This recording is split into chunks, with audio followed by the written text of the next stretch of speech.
Sicily is known for its vibrant culture, incredible food, and the best people in the world. Yet there are many amazing lesser-known artifacts found on the island that birthed hydraulics, modern pathology, and the understanding of matter itself. I'm talking, of course, about this quintessential tarot deck, Il Tarocco Siciliano, Ninemu. Hi, I'm Chris Caniciari, and welcome to Playing Games. Please comment, like, and subscribe. Why do Sicilians always win? Because we invented the rules. Here we have a traditional Sicilian Tarocco deck, which has been a staple in Sicilian culture for ages. While it shares some similarities to the other Italian tarot decks like the Bolognese and the more common Tarot de Marseille, I believe I can make the case that it's possibly the best tarot deck out there. Why? Because I'm Sicilian. Also, the artwork is a masterpiece of clarity and Renaissance framing. It's quirky, and it's charming, and it fits in the palm of your hands, or behind your sneaky fat mitts.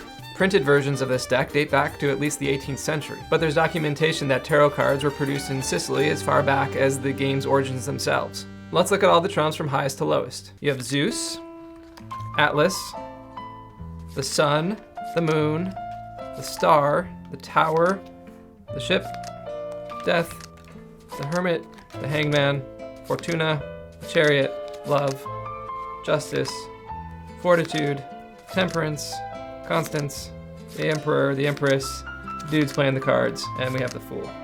The Sicilian Tarocco deck has far fewer cards than most tarot decks, with just 63 cards and a bonus stamp tax card, compared to the typical cards at 78. What's missing? The aces through fours of each suit, except for the 4 of coins. This reduction echoes similar cuts made in other Italian regions, like Bologna and Piemonte. This is to simplify gameplay, and legend has it discourage gambling. But despite the smaller number of cards, this deck is packed with vibrant images and local flavor. It should be noted that this card deck is meant for gameplay, not triple ply, paperbacks, prophecies. And I'll say it again, this is the best card deck for tarot gameplay. Just look at the cards. They're small, almost travel size, but big enough to hold. The artwork is both clear and detailed, and the pip cards are numbered so you can tell what they are at a glance. The cards are very colorful without feeling gaudy, and each face card has a ton of character crammed into it. Just look at the first trump card. It's a bunch of Sicilian friends playing cards. Need I say more?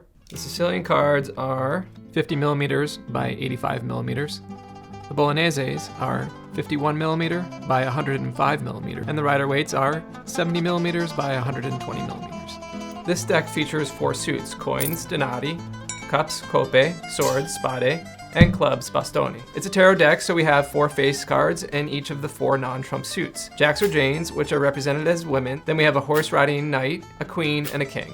Then there's the triumph suit, or the trumps. These cards tell a story that's deeply rooted in Sicilian culture and history, with some fascinating twists. For example, you won't find the magician or juggler here as you would in most tarot decks. And because it's Sicilian, of course, we have miseria, or misery. And he's not alone. This deck has other figures you won't find anywhere else. In this deck, many of the trumps like La Giustizia, justice, and La Temperanza, temperance, are depicted as allegorical figures with Sicilian dress and attributes. But the Sicilians keep it real. In most tarot decks, you have the l'impiccato, or hanged man, hanging by one foot and sometimes even enjoying himself. That's not what you get in this deck. This dude is bound, strung up, and sleeping with the fish.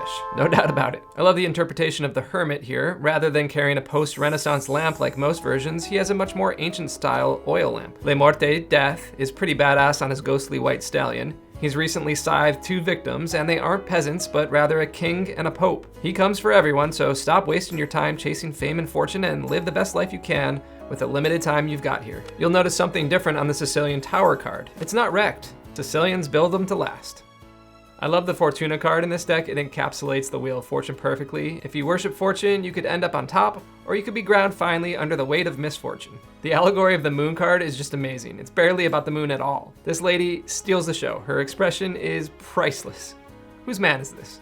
The interpretation of the sun card is much more stark. Blatant murder under the light of day. It could be seen as your sins are never hidden, or a surrender to one's most base emotion. A similar scene is found on the Sardinian 4 of Swords card, Island folk.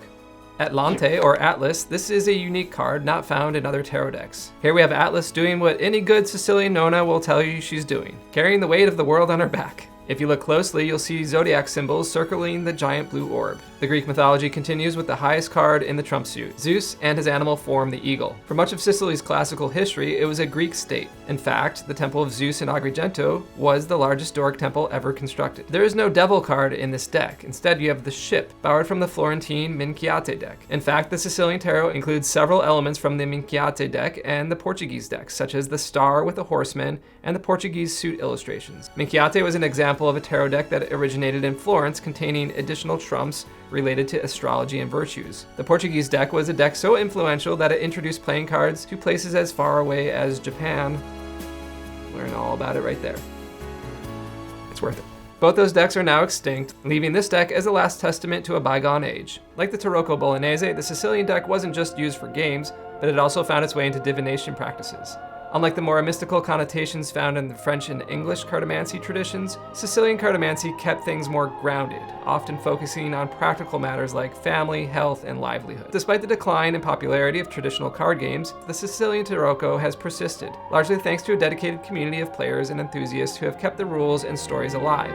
A testament to Sicily's enduring love for this quadratic slice of their cultural heritage. So while it may not be as famous as the Rider-Waite or the Tarot de Marseille, the Sicilian Tarocco is a vivid, fascinating artifact that's well worth exploring. Are you from Sicily, know a lot about this deck, or want to commiserate on how the best Italians are from Sicily? Let me know in the comments and I'll do my best to keep the history and island pride alive. Please share, subscribe, and like to keep this channel going. You are great. See you next time on Playing Games.